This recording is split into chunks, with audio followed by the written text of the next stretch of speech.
Alright everyone, I want to thank you all so much for watching this video here along Interstate 5 as we pass through the California Delta between Stockton and Elk Grove here in California. So I mentioned in the video that this stretch of I-5 here kind of passes through the easternmost sections of the California Delta. And if you're just driving through here along I-5, it's actually pretty hard to tell that you're actually passing through the California Delta. But if you actually look off to like your left there and toward your right, there's not that much farmland here. And a lot of the area, especially up there towards the Sacramento-San Joaquin County line there along the McCollum River, is very marshy and very wet. So you definitely show some signs that you're in a very delta-like environment here as you're passing through this stretch of I-5 if you really look hard enough. So the California Delta is actually an area of California that not too many people know about or are very familiar with because it's in an area of California that's just not really explored too much by people outside of California, basically.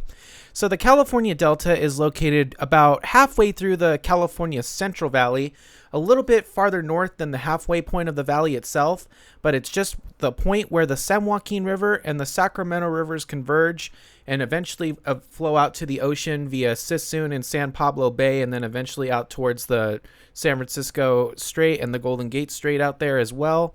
So it's just really cool that this is basically where all of California's water systems converge and eventually make their way out towards the Pacific Ocean. Unsurprisingly, the California Delta is also located at the lowest point of the California Central Valley, and I also mentioned that in the video here that many of the islands out there in the California Delta are actually below sea level, and I couldn't find any topographic maps that would show I-5 here at any point below sea level, but I imagine some of the lowest points on I-5 in the entire length of I-5 are located right here in California in the California Delta. I can't give you an exact elevation of how low I-5 gets here, but I'm assuming it's anywhere between 0 and 15 feet above sea level because the city of Sacramento is only located about 25 feet above sea level, and that one section that goes through the boat section there in downtown Sacramento might actually be lower than any point here on I-5 in the California Delta itself. But I just find that really interesting that this is also the lowest point of the California Central Valley, which should come as no surprise because this is basically where all the water drains from the northern and southern sections of the valley as well. And this is also the meeting point of where the San Joaquin Valley transitions into the Sacramento Valley. And obviously the Sacramento Valley is the northern section of the California Central Valley that is drained by the Sacramento River. And the San Joaquin Valley is the southern section of the California Central Valley that is mostly drained by the San Joaquin River from points about where Fresno is due north. And anything south of the Fresno area in the San Joaquin Valley is actually a closed-off basin known as the Tulare Basin now.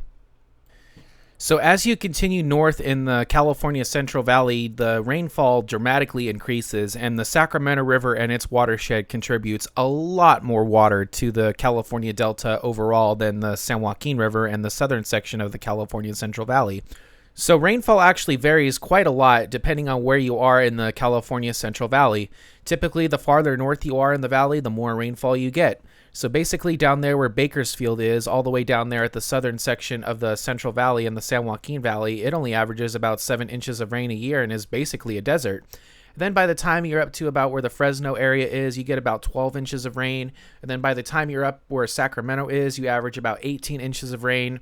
And then by the time you're at the very far northern part of the Central Valley up there where the Redding area is, you actually average about 30 inches of rain, which is almost as much as a lot of areas up there in the Pacific Northwest, believe it or not. And another thing that's probably worth noting is that this challenging terrain and very unstable ground here in the California Delta is basically what caused this area of I-5 to just be really delayed as far as like opening and construction when I-5 was originally built from Mexico to Canada, because the very last section of I-5 to open to traffic happened right here in 1979 here in the California Delta between Stockton and Elk Grove. And I find that just absolutely fascinating that this is the last section of the Interstate 5 to open from Mexico to Canada.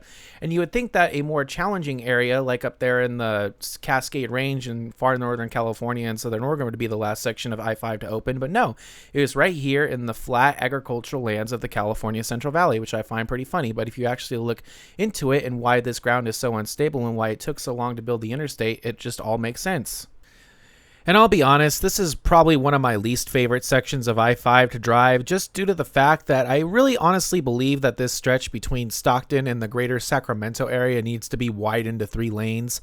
I've found myself multiple times just stuck behind slow-moving vehicles, and then there's trucks passing trucks, and it just seems like it takes forever sometimes to get between Stockton and greater Sacramento on this stretch of I-5. So I don't know if you guys have run into similar problems when you drive this stretch of I-5, but for me personally, I really think it needs to be widened to 3 lanes in each direction, in my personal opinion, as well as Highway 99 between the Stockton and greater Sacramento area as well, because there's just a lot of commuter traffic that moves between these 2 cities now.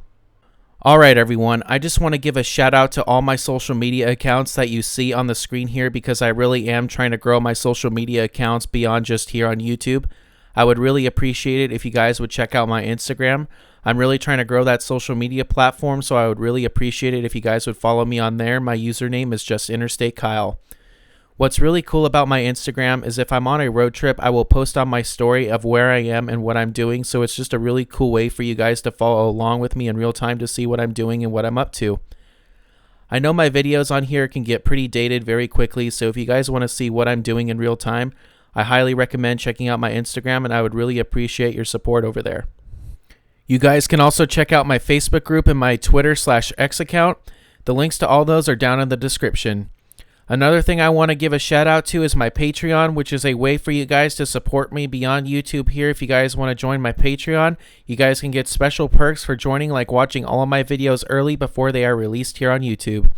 And all the money I make on there goes right back into this YouTube channel to keep producing more of these types of videos in the future. The link to my Patreon is also down in the description, so if you really want to check it out, I would really appreciate your extra support over there as well. And another thing that is set up on my channel is Super Thanks, which is located to the right of where you would normally like one of my videos. What that basically is just a way for you guys to tip me out for each video going forward if you feel that I've earned it, of course. And then all the money on there also goes right back to this channel to keep producing more of these types of videos in the future. And with all that said, folks, I really hope you all enjoyed watching this video here as we drive through the California Delta here along Interstate 5.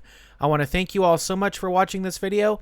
I hope you all have an amazing day, and take care, everyone. Stay tuned to the next adventure, and we will see you next time.